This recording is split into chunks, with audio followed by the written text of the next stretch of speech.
여러분, 즐거움이 뭘까 하고 한 번쯤 깊이 생각해 보신 적 있나요? 오늘은 그 해답을 무려 2000년이 넘는 아주 오래된 지혜에서 찾아보려고 합니다. 네, 바로 고대 그리스의 위대한 철학자 아리스토텔레스와 함께 말이죠. 네, 바로 지금부터 아리스토텔레스의 수사학 제1권 제11장을 자세히 들여다볼 건데요. 이게 좀 딱딱하게 들릴 수도 있지만 사실 오늘 우리가 파헤칠 즐거움에 대한 놀라운 비밀이 바로 이 고대의 책 속에 고스란히 담겨 있습니다. 즐거움에 대한 그의 통찰이 바로 이 책의 한 부분에 있는 거죠. 지금부터 이 부분을 집중적으로 파고들면서 즐거움의 진짜 본질에 한 걸음 더 다가가 보겠습니다. 자, 2000여 년 전에 아리스토텔레스는 시대를 초월하는 질문을 던졌습니다. 즐거움이란 도대체 무엇인가? 단순히 기분 좋은 느낌, 그걸 넘어서서 어떤 원리로 작동하는 건지 그걸 알고 싶어 했죠. 그리고 그의 모든 설명은요, 딱 하나의 핵심 개념으로 통합니다. 바로 자연스러운 상태 이론인데요. 이 열쇠 하나만 있으면 아리스토텔레스가 그린 즐거움의 지도를 아주 쉽게 읽어낼 수 있을 겁니다. 아리스토텔레스는 즐거움을 이렇게 정의했어요. 영혼 전체가 의식적으로 그 정상적이고 자연스러운 상태로 들어가는 움직임. 말이 좀 어렵죠. 쉽게 말해 즐거움이란 우리가 원래 있어야 할 그 제자리로 돌아가는 과정, 바로 그 자체라는 뜻입니다. 그럼 즐거움의 반대, 고통은 뭘까요? 아주 간단합니다. 우리의 자연스러운 상태에서 멀어지는 움직임이죠. 하나는 우리를 온전하게 회복시키고 다른 하나는 우리를 파괴하는 것. 정말 명쾌한 대비 아닌가요? 그렇다면 대체 뭐가 우리를 그 자연스러운 상태로 이끌까요? 아리스토텔레스는 가장 먼저 강조되지 않은 것들을 이야기합니다.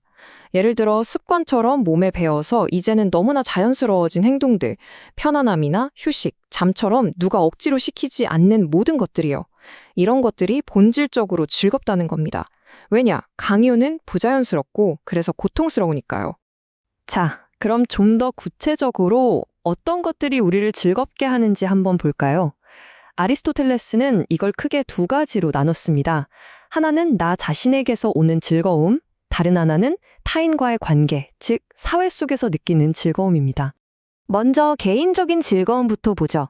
배고픔이나 갈증 같은 본능적인 비이성적 욕구가 채워질 때 즐겁죠. 또 저건 좋은 거야 라고 배워서 원하게 되는 것들, 예를 들면 멋진 그림을 보거나 특정 물건을 갖는 것 같은 이성적 욕구도 있고요. 근데 여기서 정말 흥미로운 지점이 뭐냐면 배움과 경이로움 역시 즐거움이라는 거예요. 뭔가를 새롭게 배우는 그 행위 자체가 우리를 본연의 상태로 되돌려 놓는다는 통찰인 거죠.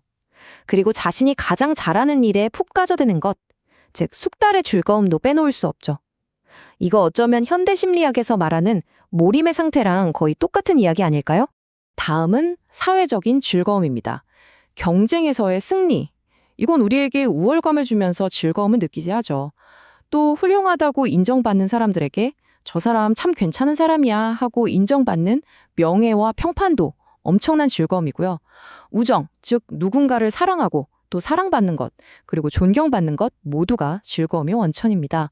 심지어 남에게 은혜를 베푸는 것조차도 내가 도움을 줄 수 있는 위치에 있다는 그 우월감에서 오는 즐거움이라고 아리스토텔레스는 아주 날카롭게 분석합니다. 자, 이제부터가 진짜 재밌어집니다. 아리스토텔레스 이론에서 가장 역설적이면서 어쩌면 우리의 상식을 완전히 뒤엎는 부분으로 한번 들어가 보죠. 첫 번째 역설입니다. 그는 한편으로는 같은 일을 자주 하는 건 즐겁다고 말해요. 왜냐? 습관은 거의 자연 그 자체가 되니까요. 그런데 바로 그가 동시에 모든 것에서 변화는 달콤하다고도 합니다. 변화 역시 자연으로 돌아가는 또 다른 길이라는 거죠. 그러니까 우리는 안정적인 습관과 신선한 변화, 이 양쪽 모두에서 즐거움을 느낀다는 겁니다. 참 신기하죠? 두 번째 역설은 훨씬 더 충격적입니다. 아리스토텔레스는요, 분노나 복수 같은 이런 부정적인 감정 안에도 즐거움이 있다고 말합니다. 복수는 그걸 못하면 고통스러울 것을 마침내 얻을 수 있다는 기대감 때문에 즐겁고, 분노는 심지어 꿀보다 더 달콤할 수 있다고 표현하죠. 더 나아가서 사랑하는 사람을 잃은 그 슬픔 속에도 즐거움이 숨어 있다고 말합니다. 그건 바로 고통스럽지만 너무나 소중했던 그 사람을 기억하는 행위 자체가 주는 그런 종류의 즐거움이죠. 구출되었을 때 고통을 기억하는 것은 달콤하다. 이 한 문장이 방금 이야기한 역설을 완벽하게 보여줍니다. 고통 그 자체가 즐거운 게 아니라 그 지독한 고통에서 벗어났다는 안도감, 그리고 그 경험을 통해 얻은 고귀한 결과가 즐거움을 만들어낸다는 아주 깊은 통찰인 겁니다.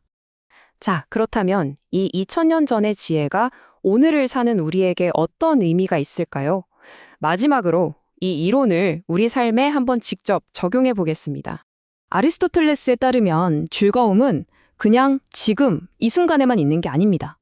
우리의 즐거움은 과거의 기억에서 힘을 얻고 미래에 대한 기대로 부풀어 오르면서 바로 그 힘으로 현재를 채우는 거죠.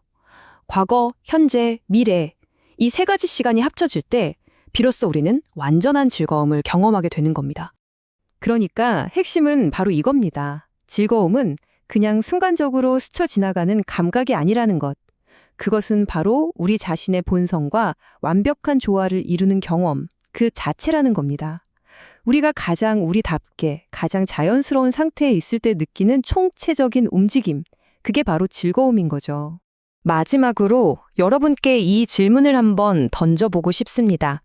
온갖 자극과 욕망이 넘쳐나는 이 현대 사회에서 여러분이 지금 추구하고 있는 그 즐거움은 과연 여러분을 자연스러운 상태로 되돌려주고 있나요? 아리스토텔레스의 지혜에 비추어 한 번쯤 깊이 생각해 볼 문제입니다.